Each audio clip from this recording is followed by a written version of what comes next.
Now on the phone watching all of this, former New York City Mayor Rudy Giuliani. Mr. Mayor, thanks for being with us. Thank you very much. We did a town hall today in Cleveland. I saw it. And we did it with Donald Trump, and one of the things that came up was this whole issue of how to handle crime in big cities. We now have seen this in Ferguson. We have seen this in Baltimore. We have seen this elsewhere around the country. It breaks my heart. And I guess it breaks my heart, too, because it's so unnecessary. To see this breaks my heart, and it makes me feel like my eight years of work as mayor of New York City went for naught. I took over a city that had two major riots, much like this, in the 4 years before I was mayor. And I had 8 years without riot because I would not permit a riot. I had 3 major shootings. One was a justified shooting, one was an ambiguous shooting, and one was a totally unjustified shooting, and the police officer is sitting in jail for 25 years. And this comes from a lack of leadership. This comes from the fact that the African-American community has been fed a false narrative from the very top, including the President of the United States, 2 attorneys general, the Secretary of State, who found the police officers in Baltimore guilty after they were found not guilty by an African-American judge, I may add, and never apologized for it. So they are being fed a group of lies.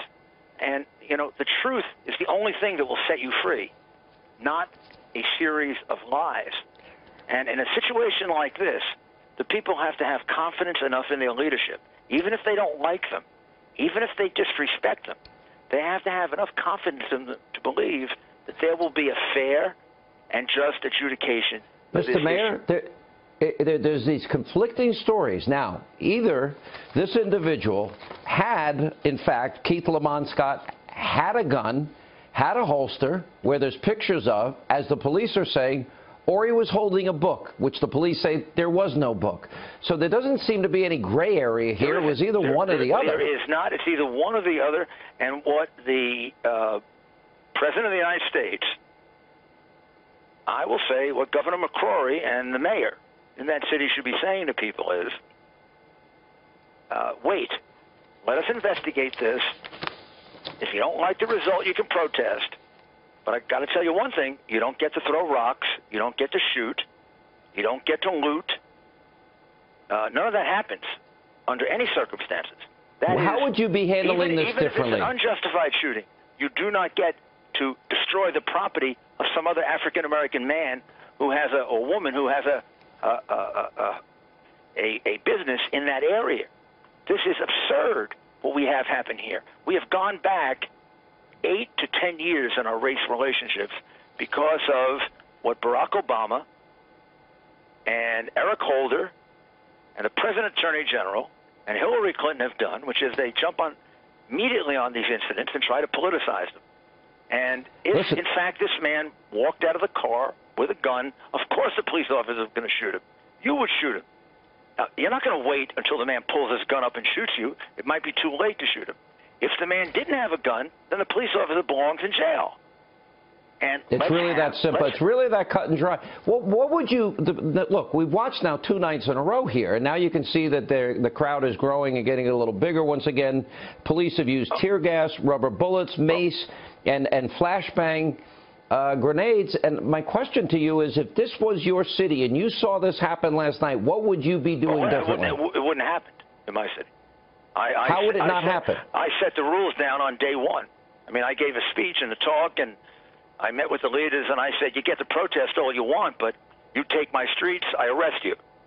You throw a rock, I put you in jail. You shoot a gun, we're going to shoot back. I have 41,000 police. I don't know how many you have, but you're not going to riot in my city. Cities in America, in an American civilized society, there's no place for rioting. We have a criminal justice system. In Baltimore, Sean, the 3 police officers that were acquitted by an extraordinarily courageous African-American judge. All 6 of them now have been, the charges are dropped. The shooting that I had that was the most ambiguous, the police officers were acquitted by a jury, including 4 African-Americans.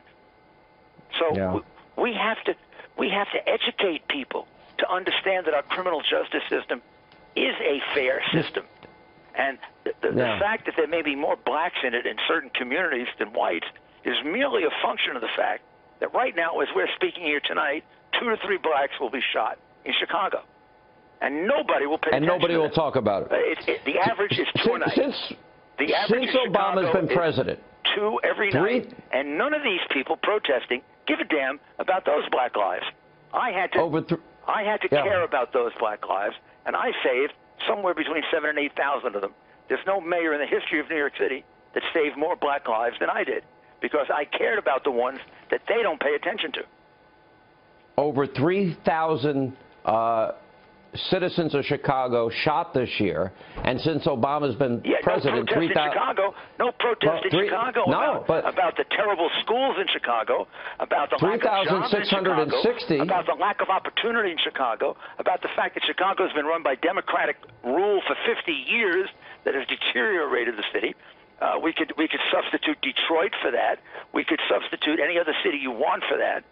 You don't provide good schools because you're afraid to stand up to the teachers union, and then you have children who are poorly educated. You don't provide jobs because you drive the jobs out of your city because there's so much crime. You don't provide jobs for your people. And then they become frustrated, they become angry, and they look for scapegoats. Now, the African-American politicians, most of them, and the agitators don't want to say that.